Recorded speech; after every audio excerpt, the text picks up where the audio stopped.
नमस्कार, आप लोगों का द बिहार प्लस पर स्वागत है। देखिए, लोकसभा चुनाव को लेकर सियासत तेज हो गई है क्योंकि चुनावों के तारीखों का ऐलान हो गया है। देश भर में 7 चरण में चुनाव कराए जाएंगे, वहीं बिहार में भी 7 चरणों में चुनाव को संपन्न कराया जाएगा। और पहले चरण में बिहार के 4 लोकसभा सीटों पर चुनाव होने जा रहा है, जहां पर 19 अप्रैल को वोट डाले जाएंगे, जिसमें औरंगाबाद, नवादा, गया और जमुई लोकसभा सीट शामिल है। तो इससे पहले हम लोग औरंगाबाद सीट पर चर्चा कर चुके हैं।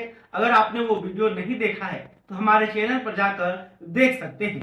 आज हम जो है गया लोकसभा की बात करने जा रहे हैं। गया लोकसभा सीट जिसे माझियों का गढ़ कहा जाता है, क्योंकि यहां से लगातार माझी जाति यानी कि मुसहर जाति के ही नेता चुनाव जीतकर आते रहे हैं। तो गया में क्या कुछ होने जा रहा है, गया में महागठबंधन के तरफ से कौन पार्टी चुनाव लड़ेगा, कौन संभावित उम्मीदवार हैं और एनडीए के तरफ में यह सीट किसके खाते में जा रही है और कौन उम्मीदवार हो सकता है, इस पर चर्चा करेंगे।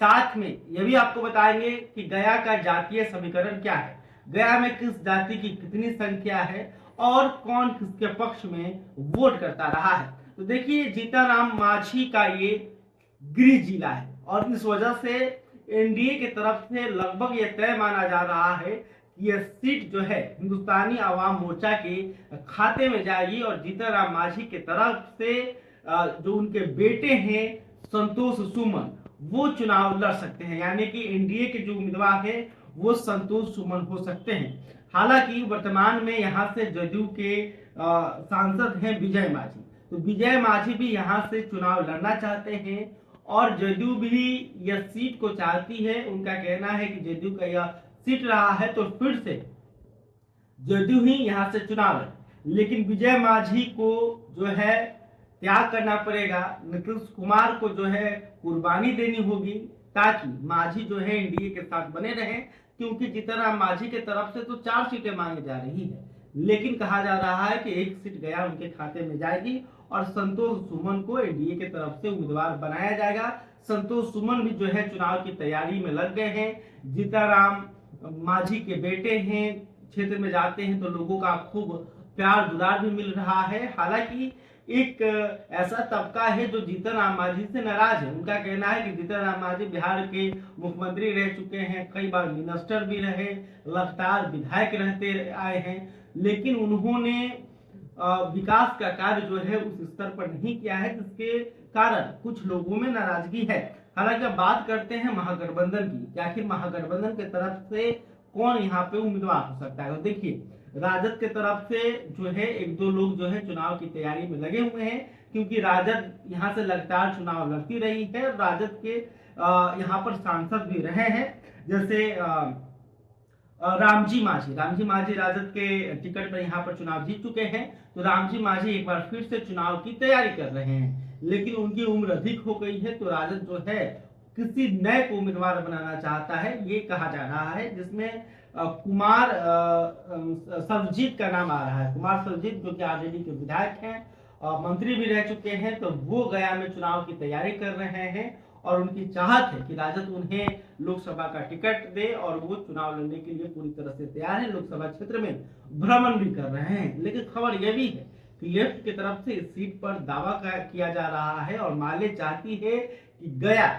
जो कि एक सुरक्षित सीट है, वहां पर उनका एक बड़ा कोर वोटर मौजूद है और गया में जो है काफी एक्टिव भी रहती है माले, तो इस वजह से माले के तरफ से इस सीट पर दावा किया जा रहा है। तो देखना होगा कि महागठबंधन में राजद यहाँ से चुनाव लड़ती है या फिर ये लेफ्ट के खाते में सीट जाती है। अब बात करते हैं जातीय समीकरण की, आखिर गया में किस जाति की कितनी संख्या है और कौन किसके पाले में। तो देखिए, अगर गया की बात करें तो गया में सबसे अधिक यादव जाति के वोटर हैं, जिनकी संख्या करीब 20% के आसपास है। दूसरे नंबर पर मुसहर जाति के वोटर हैं, जीतनराम मांझी के स्वजातीय हैं, जिनकी संख्या करीब 14.5% के आसपास है। तीसरे नंबर पर यहाँ पर कुशवाहा जाति के वोटर हैं, जो कि नीतीश कुमार का हाथ मजबूत करते रहते हैं, लौकू समीकरण से आते हैं, तो कुशवाहा जाति की संख्या यहाँ करीब 7% है। इसके अलावा राजपूत जाति की संख्या यहाँ पर 5% है और कायस्थ भी जो है करीब 5% के आसपास यहाँ पर गया में मौजूद है। रविदास वोटर की संख्या 5% है, जो कि बसपा के साथ रहते हैं। हालांकि जीतनराम मांझी का भी इनके ऊपर प्रभाव है।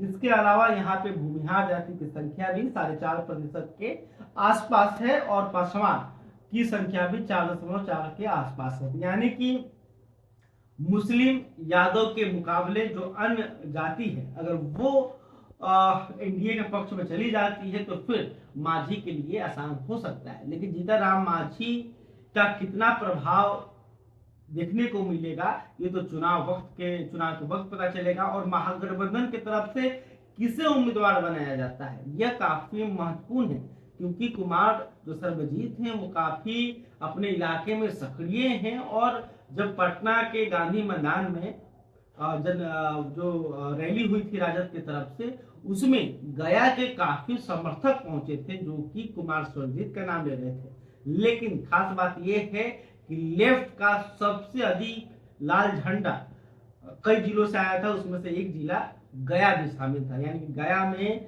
लेफ्ट का एक बड़ा कैडर है, जो बहुत ही मजबूती से जमीनी स्तर पर काम कर रहा है। तो महागठबंधन की तरफ से किसे उम्मीदवार बनाया जाएगा, उस पर आश्रित होता है कि चुनाव किस तरह से देखने को मिलेगा।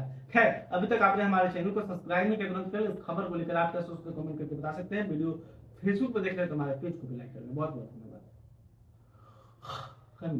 बंद कर दिए, कहाँ से हुआ? वही लगा ना।